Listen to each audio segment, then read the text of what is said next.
Have you ever wondered what makes a blockchain good? What makes the one blockchain better than the other one? How does this project compare to other projects like, for instance, Ethereum, Cardano or Polkadot or even Binance Smart Chain? Welcome to the channel Simon Says. In this video I'm going to explore the strengths of Elrond and see if Elrond has the potential to become the next crypto champ. If you like my content, please be sure to subscribe and hit that like and notification button. So before we start, when you start a business, you need to make a SWOT analysis.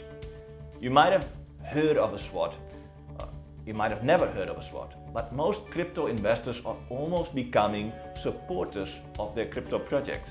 This is human nature. Once you pick a project, you either team blue or you are team red. Now I want to try to be objective and look at Elrond's fundamentals. So we are going to look at Elrond's strengths, weaknesses, opportunities and its threats. Now, in this first episode, we are just looking at the strengths of Elrond. Elrond is a blockchain that can handle more transactions than any other blockchain combined. This certainly is a strength at this moment. We have learned from Ethereum that 7 transactions per second simply isn't good enough for a growing crypto market. Now Benjamin Minsu, the CEO of Elrond, describes it as playing games with each other. And personally, I think he's onto something. See, Ethereum, for example, needs to scale if it wants to stay relevant. Okay, so Elrond got the amount of transactions nailed. Just to illustrate this, it can handle more transactions than Visa. Now, this is important because blockchain has way more application than just a simple financial transaction. So Elrond can scale to 250,000 transactions per second. Now, how is the speed of these transactions? And with speed, I actually mean latency. You might have heard of the term latency. See, Benjamin likes to mention this a lot. Latency is kind of like your ping when you're playing a computer game. If your latency is 600, your ping, it means your bullet or action will arrive 6 seconds. Now a latency of 6 seconds might not be fast enough if you're playing a shooter game, but for a transaction or a smart contract to be validated, it's fast enough, in my opinion. You can wait 6 seconds for the other side to receive your payment. Okay, so this brings me to my next point, validators. Elrond, before the month of April, was quite centralized in its validation, and it promised to become more decentralized, and so far they have kept their promise. Elrond has added a lot of external validators, and with that, more room for delegators to stake on the network. 60% is staked, and Elrond has 3,208 validators. They have done this process very diligently so that it not affect the security of the network. Elrond's working ethic seems to be very diligently, and that's a good thing and a strength that Elrond has. Now let's talk about Elrond's Orwin virtual machine. Elrond's virtual machine is a powerful machine that is responsible for executing contract bytecodes. Elrond's Orwin is one of the best out there, if not the best. Elrond's Orwin can handle codes in multiple languages. Now, this is quite complex and most of us look beyond this, but Elrond seems to be hot in every aspect. So Elrond's virtual machine is certainly hot as well, and something that should not be overlooked. You might think, enough. Or is there more? Well, there is. The Elrond Steam focuses on user experience. See, Elrond does believe the blockchain space is user-friendly, and I agree. So in order for us to go beyond the crypto click, we need to improve the user experience.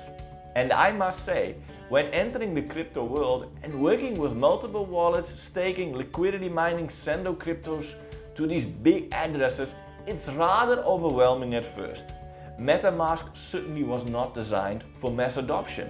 It was designed or developed for the Ethereum users that were quite tech savvy. Elrond came up with Maiar. And even though Maiar has not reached its full potential yet, it is certainly user-friendly and interactive. They try to stimulate you to get your friends into eGold as well. Very clever. This is certainly one of their strong points. You can stake your coins on Maiar, and it has never been simpler. Not to mention, those Elrond staking rewards are quite handsome, I must say.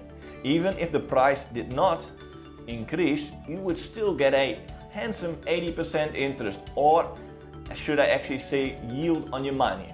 I find it an incredible achievement of the Elrond team that they managed to grow at this incredible pace with an 80% inflation model. It almost sounds mad, but they're getting away with it. This brings me to my next strength, and that's Elrond's tokenomics. See, the team thought carefully about this, and they actually adapted their economical model when they realized it could have been improved. They almost tried to mimic Bitcoin's success and well-known economical model. They give you a lot of rewards at first so that you stake your Elrond and they are locked in. This brings stability to the network. See, their goal is to grow the amount of transactions so that you can counter the inflation as the network grows. The idea is good, and they have already put a total market cap of about 30 million so that you will not have an everlasting inflation. So let's say Elrond would not be adopted by programmers to employ smart contracts, you will at least have a great store of value with a good wallet, a strong, secure and fast network. An improved Bitcoin that's not called digital gold but called eGold. Elrond is already very similar to Bitcoin, Litecoin, Nano, Monero, Dash, etc., with more capability, rewards, and therefore potential. So the Elrond team seem to have thought about everything. The best blockchain so far.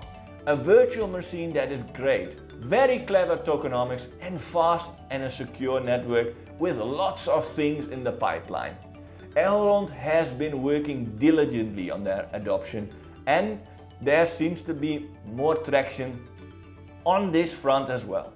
Romanian universities are accepting eGold, and you might say, well, if universities accept eGold, then why not me? We all know universities are not idiots. You can buy anything with eGold through Shopping.io on Amazon and eBay. You can even book holidays through Traveler. The project seems legit, not just a quick buck and run. So the Elrond team wants to be the best. It has high ambitions, and if I was the trainer of Elrond, I certainly would be happy with my student. See, Elrond is not the crypto champion yet, but it has the potential to become world crypto champion for a period of time until it gets old and beaten. But currently, Elrond is not in its prime time yet, and it's still training those crypto muscles for a good match ahead.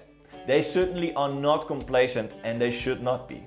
The competition is fierce out there, but for this reason alone, I think Elrond has a good future ahead. That said, Elrond has some weaknesses as well, and we do need to talk about those as well. Otherwise, you might be betting on the wrong horse, and we don't want to do that. We have a look at Elrond's weakness in the next videos. And remember, please don't forget to